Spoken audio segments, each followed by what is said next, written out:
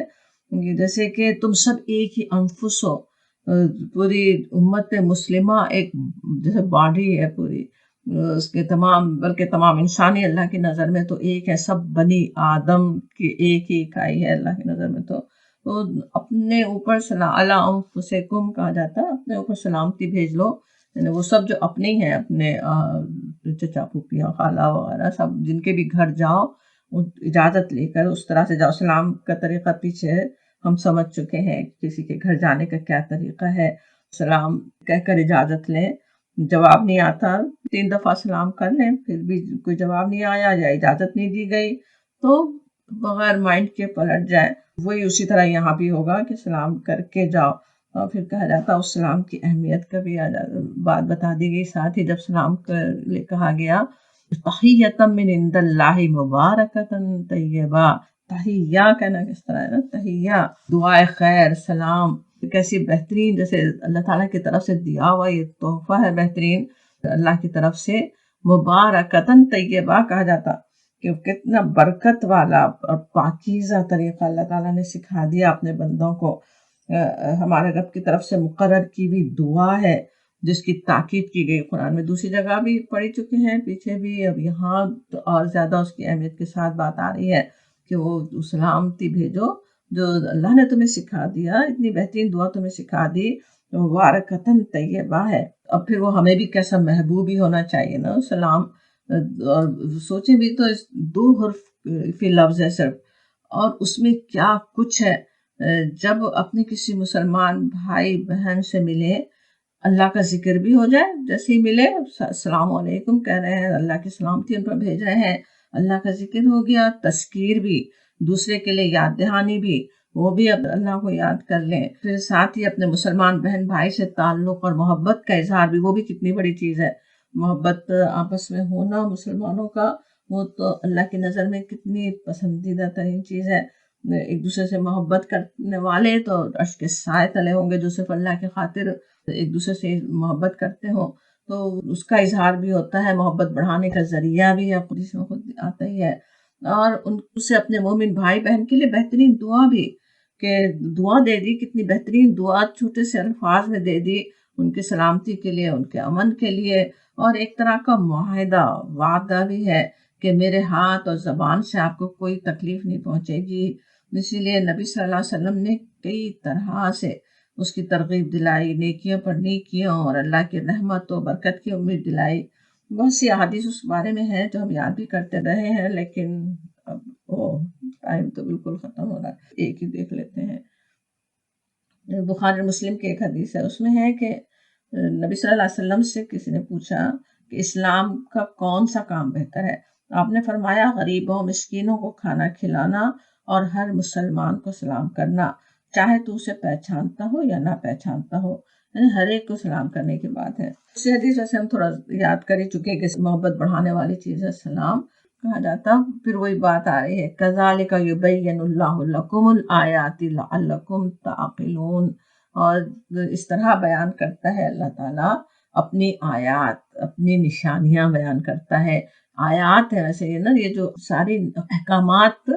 ایک تو قرآن کی آیات تو ہیں، لیکن ساتھ ہی اللہ کے کیسے اس کے علیم و حکیم ہونے کی، اللہ تعالیٰ کے رب کریم ہونے کی کیسی کیسی نشانی ہے ایک ایک حکم کے اندر۔ اور کون ایسے احکام دے سکتا تھا اپنے بندوں کو، جو جانتا ہے، جس نے بندوں کو پیدا کیا ہے، ان کی ضرورتوں سے واقف ہے، ان کی فطرت سے واقف ہے، اس کے عین مطابق جو اس نے احکامات دیے ان کی بھلائی کے لیے، ان کی خیر کے لیے، ان کی دنیا اور آخرت کی بھلائی کے لیے، وہ اللہ تعالیٰ بیان کرتا ہے۔ لعلکم تعقلون بھی کہا جاتا، تاکہ تم عقل کرو، تم سمجھو، ایک تو اپنے رب کو پہچانو، دوسرے ان احکامات پر عمل کرنے کے لیے بھی ہمیں اللہ تعالیٰ نے عقل دیا، اس سے کام لیں، اس سمجھ سے کام لیں کہ کہاں رک جائے، کہاں کریں، کیا کون سا کام کریں، وہ کہا جاتا۔ آگے بالکل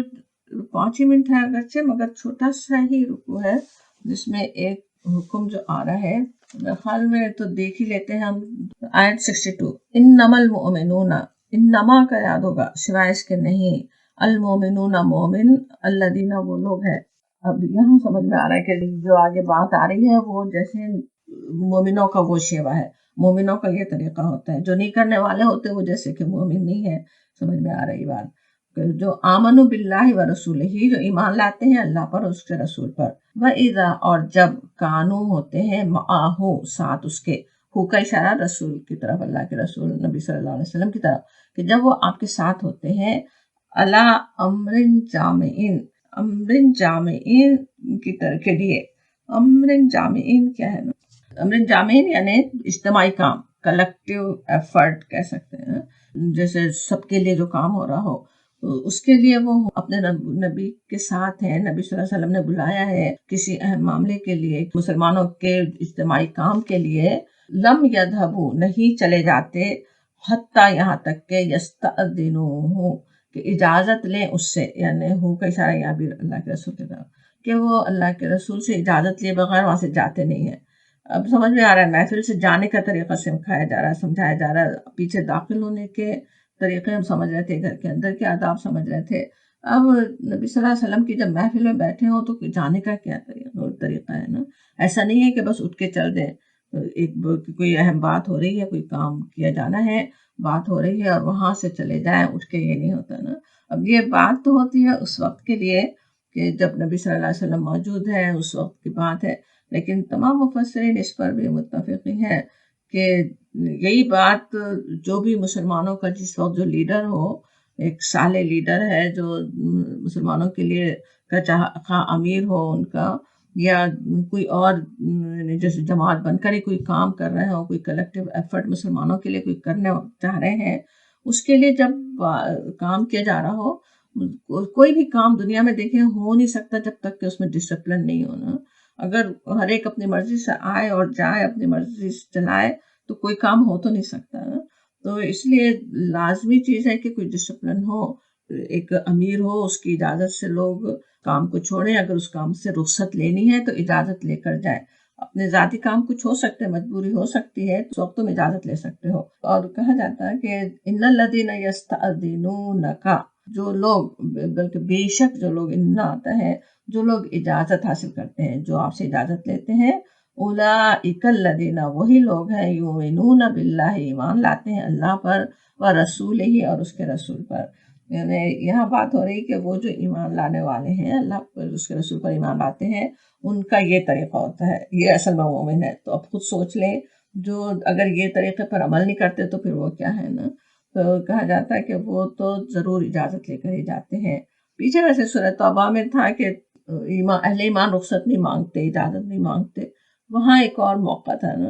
وہاں پہ وہ تھے منافق جو کام سے بھاگنا چاہ رہے ہیں، وہ آ کے بہانے بنا بنا کے اجازت لے رہے ہیں۔ لیکن یہاں بات ہو رہی ہے کہ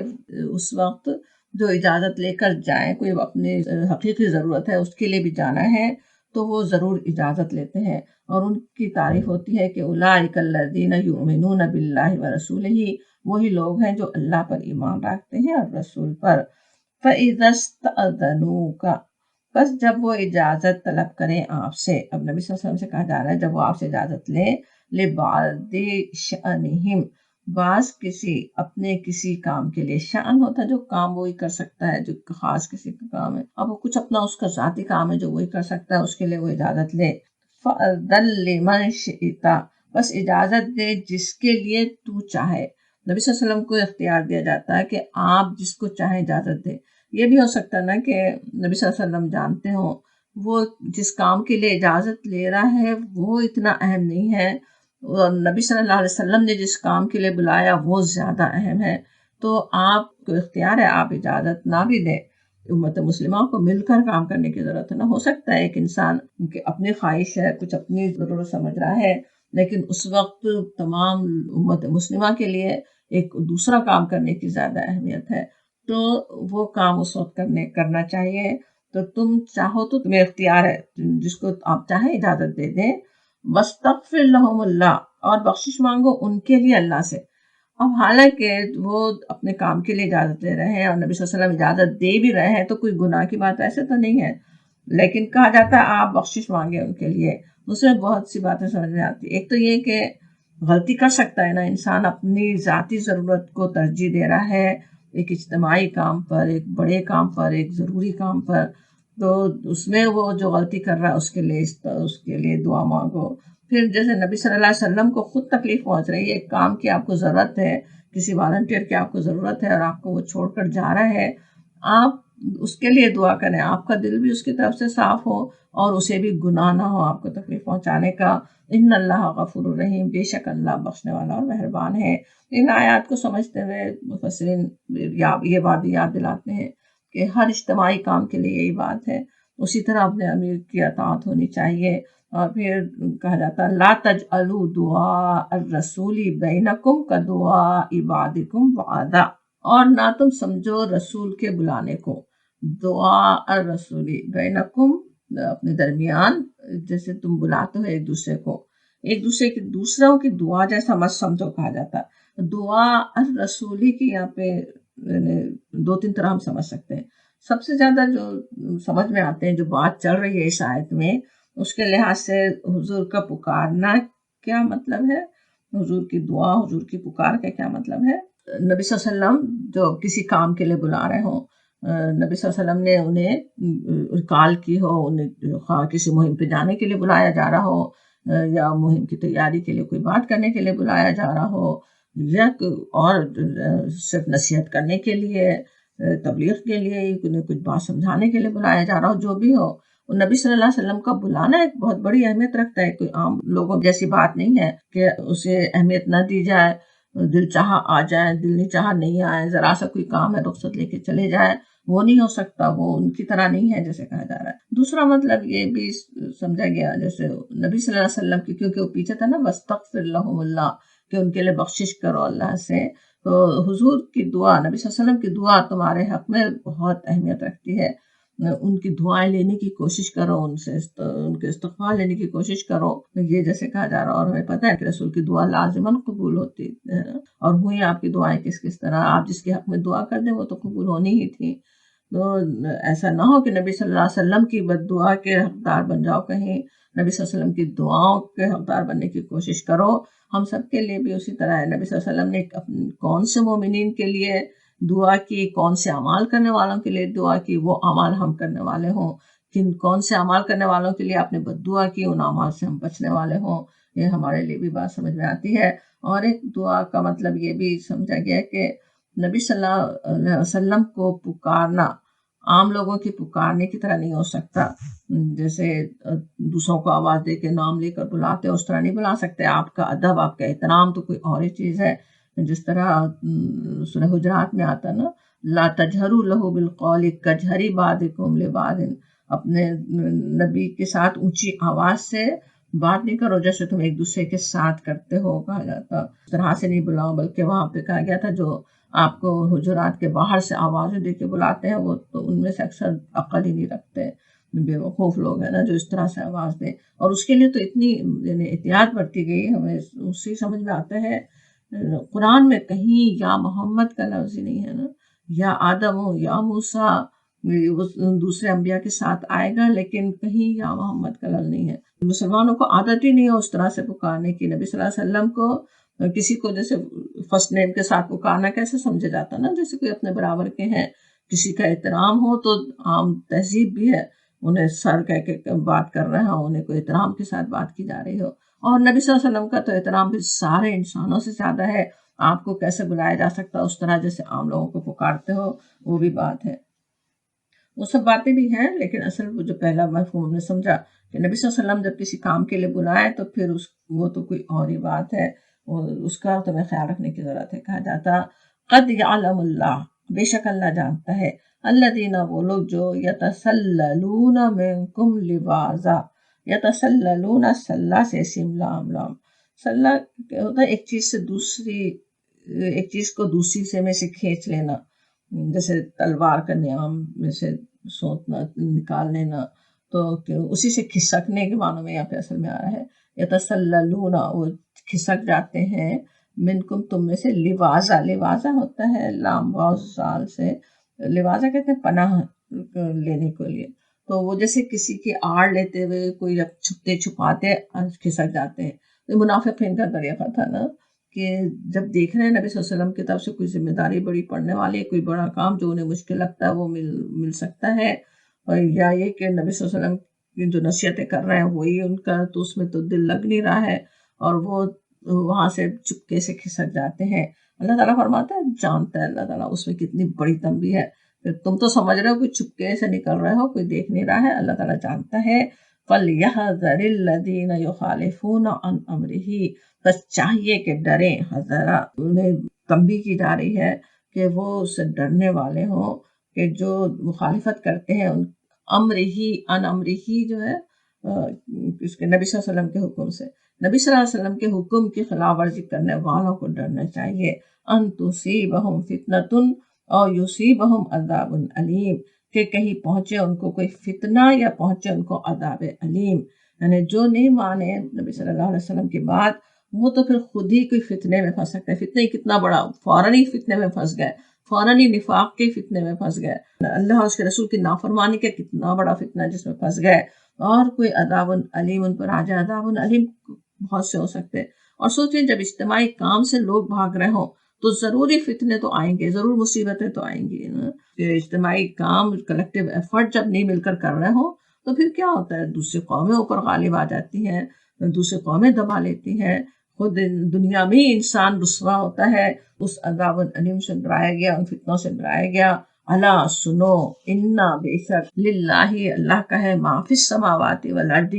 جو آسمانوں میں ہے اور زمین میں ہے. وہ جو مالک السماوات والارض ہے، اس سے کیا تم سمجھ رہے ہو؟ اسے نہیں پتہ چلے گا تمہاری حرکتوں کا کہ تم کس طرح چپکے سے کھسک جاتے ہو، تم کس طرح اپنے یہ چھوٹے چھوٹے سے اپنے ذاتی کاموں کو اتنی اہمیت دیتے ہو، اجتماعی کاموں کو چھوڑ دیتے ہو.